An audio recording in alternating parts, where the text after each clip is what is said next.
नमस्कार मित्रों। राजस्थान कर्मचारी चयन बोर्ड ने सिलेबस जारी कर दिया है। जो रीट के बाद जो मुख्य परीक्षा होने वाली है उसका सिलेबस आपका लेवल 1 का भी और लेवल 2 का भी। तो ये सिलेबस विस्तृत सिलेबस जारी कर दिया है और पहले से ही आपको पता था कि एग्ज़ाम का पैटर्न क्या रहने वाला है। मुख्य बातें एक बार दोबारा से डिस्कस कर लेते हैं। तो आप देखेंगे ये मैं लेवल 2 की बात कर रहा हूँ अभी। ठीक है जी। तो लेवल 2 में आपके प्रश्न आएंगे 150। प्रत्येक प्रश्न होगा आपका 2 अंकों का, यानी टोटल 300 अंकों का आपकी परीक्षा रहने वाली है। और इसके लिए समय आपको दिया जाएगा 2.5 घंटे, यानी वही जैसे सी टेट का रहता है उसी प्रकार से। लेकिन इसके अंदर नेगेटिव मार्किंग भी है, और वो कितनी है तो 1/3 भाग, यानी 1/3 आपका नेगेटिव मार्किंग है। अब इसके बाद हम देखते हैं कि इसका जो सिलेबस जारी किया गया है, तो विस्तृत सिलेबस चेक करते हैं और उसमें ये देखते हैं कि कहाँ से कितने प्रश्न या कितने अंकों के प्रश्न आने की संभावना है। तो ये देखिए, इस सिलेबस को 6 भागों में डिवाइड किया गया है। आप देख सकते हैं 6 भागों में डिवाइड किया गया है। उसके अंक यहाँ पर लिखे हुए हैं कि किस पार्ट से कितने अंक आएंगे। तो आप देख सकते हैं जो पहला और दूसरा पार्ट है, यानी राजस्थान का भौगोलिक, ऐतिहासिक और सांस्कृतिक ज्ञान और राजस्थानी भाषा, तो ये टोटल मिला करके आने वाला है 80 अंक का, यानी 40 क्वेश्चन। इसके बाद है आपका राजस्थान का सामान्य ज्ञान, शैक्षिक परिदृश्य, निशुल्क एवं अनिवार्य बाल शिक्षा का अधिनियम और सामयिक विषय। इसमें से भी आएंगे आपके 50 अंक, यानी कि 25 प्रश्न। तो आप देख सकते हैं पहला और दूसरा पार्ट मिला करके, कुल मिला करके आपके 65 अंक। कितने तो 65 अंक कह रहा हूँ, 65 प्रश्न आएंगे। काफ़ी यानी बड़ा पार्ट है इसका, 150 में से 65 प्रश्न। उसके बाद आपका जो अपना विषय है, यानी कि अगर आप सामाजिक विज्ञान का दे रहे हैं, संबंधित विषय का ज्ञान होना चाहिए, ये आएंगे आपके 120 अंकों के प्रश्न आएंगे, यानी कि टोटल मिला करके 60 प्रश्न आपके इसमें आएंगे।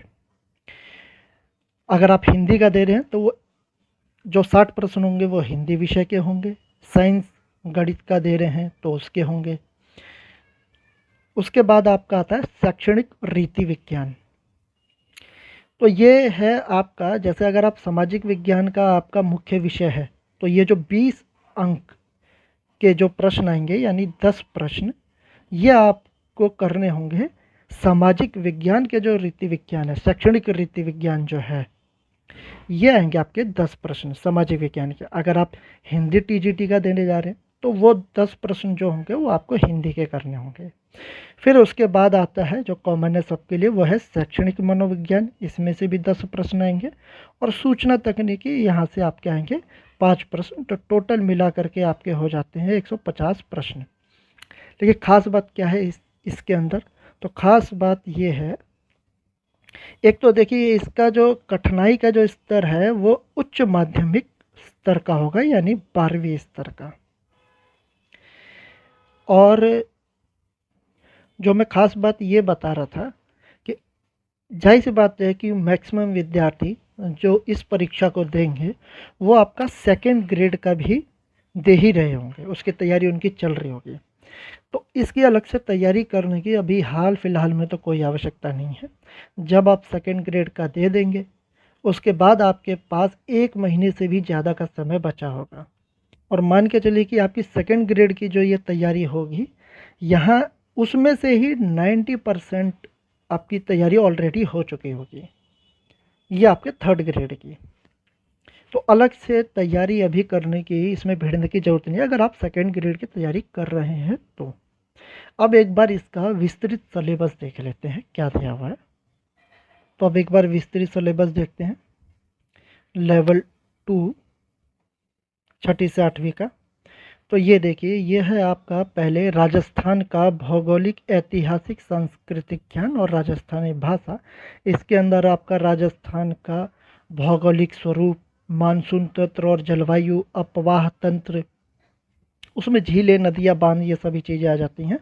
उसके बाद है राजस्थान की वन संपदा, और उसके बाद है वन्य जीव जंतु वन्य जीव संरक्षण एवं अभ्यारण्य, मृदाएं एवं मृदा संरक्षण।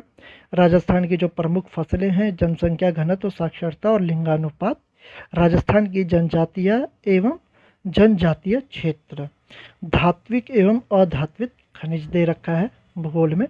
उसके बाद है आपका राजस्थान के ऊर्जा संसाधन, तो उसमें परंपरागत एवं गैर परंपरागत दोनों देखने हैं।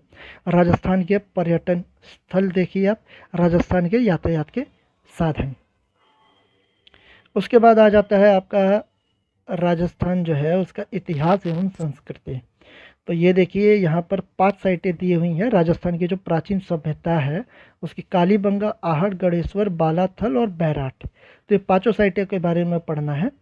फिर है आपके राजस्थान की महत्वपूर्ण ऐतिहासिक घटनाएं, प्रमुख राजवंश, उनकी प्रशासनिक एवं राजस्व व्यवस्था। एक चीज़ आप गौर कर रहे होंगे कि लगभग वही चीज़ें पढ़नी है जो ऑलरेडी आप फर्स्ट ग्रेड सेकेंड ग्रेड की आप तैयारी में लगे हैं। अलग से बहुत ज़्यादा कुछ पढ़ना नहीं है, बस थोड़ा सा जैसे चेंज आप ये कह सकते हैं कि जहाँ वहाँ पर ये प्राचीन सभ्यताओं के 4 साइट दे रखे थे यहाँ 5 दे दिए हैं।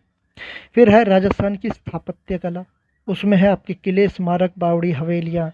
फिर राजस्थान के मेले, त्यौहार, लोक कथा, लोक नृत्य, लोक नाट्य, ये सारी चीज़ें हैं, लोक संगीत, ये सभी चीज़ें दे रखी हैं। फिर है सांस्कृतिक परंपरा एवं विरासत, उसके अलावा है धार्मिक आंदोलन, प्रमुख संत, लोक देवता, ऐतिहासिक स्थल है, प्रमुख व्यक्तित्व है, वस्त्र आभूषण है, चित्रकला है, हस्तशिल्प है। फिर आपका 1857 की क्रांति में राजस्थान का क्या योगदान है, और राजस्थान में जनजाति और किसान आंदोलन के बारे में दे रखा है। फिर है प्रजामंडल राजस्थान का एकीकरण, और राजस्थानी भाषा में है आपकी जो राजस्थान की क्षेत्रीय बोलियां हैं, और प्रमुख राजस्थानी कृतियाँ, प्रमुख राजस्थानी साहित्यकार, राजस्थानी संत साहित्य और लोक साहित्य। तो ये आपको अलग से एक बार देखना है, पढ़ना है राजस्थानी भाषा के बारे में। तो ज़्यादा समय नहीं लगेगा, एक दिन का ही काम है वो। फिर आपका तो ये था आपके 80 जो प्रश्न आने वाले, 80 अंकों के जो प्रश्न आने वाले हैं। उसके बाद है फिर यहाँ पर देखिए 50 अंक है, यानी कि 25 प्रश्न यहाँ से भी आएंगे। तो उसमें क्या है, तो राजस्थान का सामान्य ज्ञान है, शैक्षिक परिदृश्य है, और निःशुल्क एवं अनिवार्य बाल शिक्षा का अधिकार अधिनियम। यहाँ से डायरेक्ट आपने देखा ये रीड का अपने पेपर दिए हैं, तो कई सेट में तो 2-3 प्रश्न आए हैं इनसे रिलेटेड, तो काफ़ी इम्पोर्टेंट है। यानी कि आपको राइट टू एजुकेशन पढ़ना ही पढ़ना है किसी भी हालत में। उसके अलावा आप एनसीएफ भी पढ़िए साथ में ना, समझने में काम आता है काफ़ी ज़्यादा। एनसीएफ 2005 वाला, और अभी जो नई शिक्षा नीति आपकी आई है, न्यू एजुकेशन पॉलिसी 2020 की, इस पे भी एक नज़र डालीजिए। कई वीडियोस आपको अवेलेबल होंगी यूट्यूब पे, अगर आप पढ़ नहीं सकते तो वहाँ से देख सकते हैं। आधे घंटे 1 घंटे में जो प्रमुख बिंदु हैं वो समझाया गया है। तो राजस्थान का सामान्य ज्ञान, तो राजस्थान के जो प्रतीक चिन्ह हैं, फ्लैगशिप योजनाएं हैं राजस्थान की सरकार की, उसके अलावा प्रमुख अनुसंधान केंद्र है, धार्मिक स्थल है, प्रमुख खिलाड़ी है, नगर स्थल है, प्रमुख उद्योग है राजस्थान के, राजनीतिक और प्रशासनिक व्यवस्था और जन कल्याणकारी योजना है। तो यहाँ से आपके कितने प्रश्न आएंगे, तो कुल मिलाकर के 25 प्रश्न आएंगे। उसी में है आपका, फिर आप देखेंगे शैक्षिक परिदृश्य, शिक्षण अधिगम के नवाचार, राज्य में केंद्र एवं राजस्थान सरकार की विद्यार्थी कल्याणकारी योजनाएं एवं पुरस्कार, विद्यालय प्रबंधन संबंधित समितियां, राष्ट्रीय शिक्षा नीति 2020 दे ही दिया है यहाँ पर। तो राजस्थान के परिप्रेक्ष्य में ये आपको पढ़ना है अलग से। निःशुल्क एवं अनिवार्य बाल शिक्षा का अधिकार अधिनियम 2009, ये देखना है। फिर है राजस्थान निःशुल्क एवं अनिवार्य बाल शिक्षा का अधिकार अधिनियम 2011, उसके बाद राज्य सरकार ने भी लागू किया था। राजस्थान के मान्यता प्राप्त निजी विद्यालयों में निःशुल्क प्रवेश, तो ये आपको देखना है। ये सभी चीज़ें इसी से रिलेटेड हैं, आप ध्यान रखिएगा। ये जो 25% जो सीटें रिजर्व हैं वो भी इसी से रिलेटेड है। ये सभी चीज़ें निःशुल्क अनिवार्य बाल शिक्षा का अधिकार अधिनियम से ही रिलेटेड है। फिर है सामयिक विषय, तो सामयिक विषय में आपको राजस्थान का देखना है, समसामयिक घटनाएं और राज्य की अभिनव विकास योजनाएं क्रियान्वित, अन्य सामयिक विषय, ये देखना है। संबंधित विषय का, विद्यालय विषय का जो ज्ञान है ये आप देख सकते हैं सिलेबस में। मैं ये पीडीएफ ऑलरेडी मैं पहले से ही डाल चुका हूँ टेलीग्राम जो ग्रुप है, चाहे आप वेबसाइट से जा कर के डाउनलोड कर सकते हो, तो अपना अपना देख सकते हैं। काफ़ी कम सिलेबस है, देख सकते हैं, हिंदी का खास ज़्यादा है नहीं। उसी तरीके से इंग्लिश का देखिए, फिर ये संस्कृत का आ जाता है। तो आप जिस विषय का देने जा रहे हैं वो विषय आप देख सकते हैं। सिंधी है, पंजाबी है, उसके बाद है उर्दू, गणित है और विज्ञान है, थोड़ा सिलेबस ज़्यादा है यहाँ पे। उसके बाद सामाजिक विज्ञान है, इसका भी सिलेबस वैसे तो आप कह सकते हैं ठीक ठाक है, लेकिन बहुत ज़्यादा है नहीं। इसको एक बार देख लेते हैं, डिस्कस कर लेते हैं सामाजिक विज्ञान का क्या दे रखा है। तो वही दे रखे, देखो प्राचीन भारत की सभ्यता एवं संस्कृति, तो सिंधु घाटी सभ्यता, वैदिक संस्कृति, बौद्ध एवं जैन धर्म, महाजनपद काल आ जाता है। फिर आपका मौर्य साम्राज्य आ जाता है। अशोक का तो विशेष रूप से पढ़ना ही है, तो ये आपका प्राचीन है, आपका खत्म हो गया, यानी गुप्त इसमें दे ही नहीं रखा। फिर आपका आ जाता है दिल्ली सल्तनत और मुगल साम्राज्य, ये चीज़ें आपको पढ़ लेनी है। साथ में पृथ्वीराज चौहान है, राजपूतों का जो संबंध रहे हैं मुगल साम्राज्य के साथ, वो चीज़ें देखनी है। तो ये आपका ख़त्म हो जाता है मध्यकालीन भी। और फिर आपका आता है भारतीय राष्ट्रीय आंदोलन, तो ये आपका इतिहास ख़त्म है यहाँ पे। उसके बाद है आपका भूगोल, और ये भूगोल आपका जाता है यहाँ तक। इसमें एक चीज़ गौर करेंगे, यहाँ पर आपको राजस्थान के बारे में पढ़ना है, विश्व के बारे में पढ़ना है, और जो ज्योग्राफी के प्रमुख सिद्धांत रहते हैं वो चीज़ें तो पढ़नी ही है, यानी वायुमंडल, महासागर, संसार की प्रमुख वनस्पतियाँ, ये सारी चीज़ें पढ़नी है। लेकिन इसमें भारत का जो भूगोल है, भारत का भूगोल, वो तो दिया नहीं है इसमें। फिर है आपका भारतीय संविधान, ये आप देखिए, और उसमें शुरू के जो 4 चैप्टर रहते हैं भारतीय संविधान में मूल कर्तव्य तक के, वो सारी चीज़ें आपको देखनी है। फिर है सरकार का गठन एवं कार्य, विधायिका, कार्यपालिका, न्यायपालिका, स्थानीय शासन, आपका 73वां 74वां जो संशोधन हुआ था, यानी नगर निगम और पंचायतों को लेकर के, वो है। फिर अब भारतीय लोकतांत्रिक प्रक्रिया में महिला प्रतिनिधित्व, ये इंपॉर्टेंट है। क्यों? क्योंकि ये बहुत जगह मिलेगा नहीं आपको।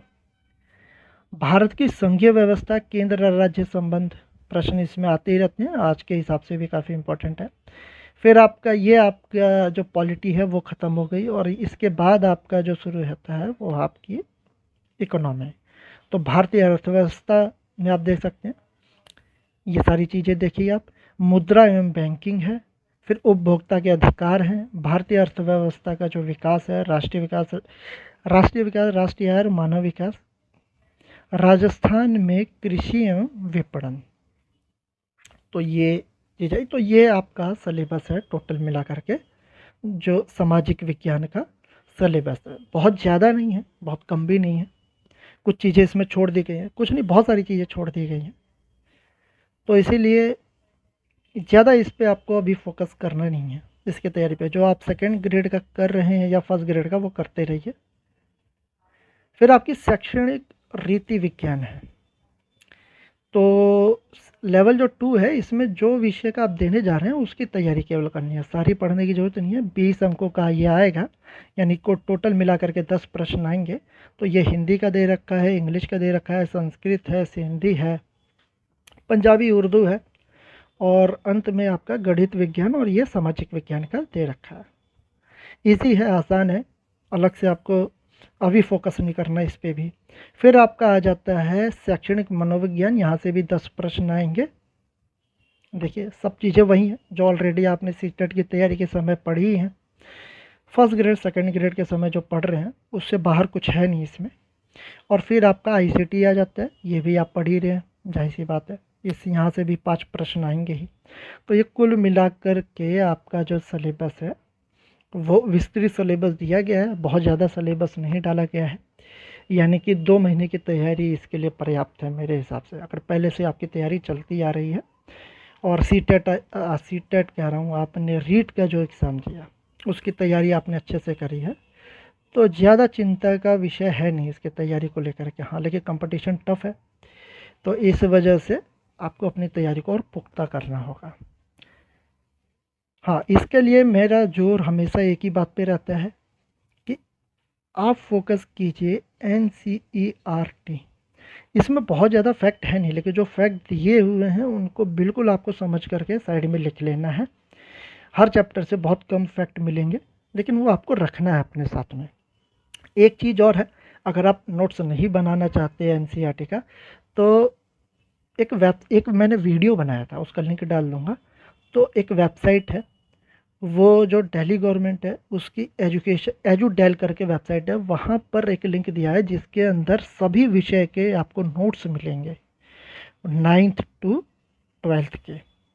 अगर आप NCERT के नोट्स डाउनलोड करना चाहते हो तो वहाँ से आप कर सकते हैं, उसका लिंक मैं ज़रूर दे दूँगा। तो वहाँ से आप जा कर के वो वीडियो देख करके और वहाँ से आप डाउनलोड कर सकते हैं। बाकी 6 to 8 तो आपको नोट्स थोड़े से बनाने ही पड़ेंगे, और दूसरे के नोट्स पे डिपेंड मत रहिए। बहुत सी ऐसी चीज़ें हैं जो दूसरे बनाते हैं, उनके हिसाब से वो इम्पोर्टेंट है, बहुत सी चीज़ें वो छोड़ देते हैं, हो सकता है आपके लिए वो इम्पोर्टेंट हो। और NCERT में फैक्ट के साथ साथ कॉन्सेप्ट बेस भी क्वेश्चन पूछे जा सकते हैं, ज़रूरी नहीं है कि फैक्ट ही उठा करके पूछे जाएंगे, क्योंकि फैक्ट इतने हैं नहीं। तो इसीलिए आप पढ़िए NCERT, समय निकाल करके हर रोज़ 2-3 चैप्टर, क्योंकि छोटे छोटे चैप्टर हैं, आधे घंटे के अंदर अंदर या 15-20 मिनट में ख़त्म हो जाते हैं आसानी से। तो हर 2 या 3 चैप्टर आप निपटाते रहिए। धन्यवाद।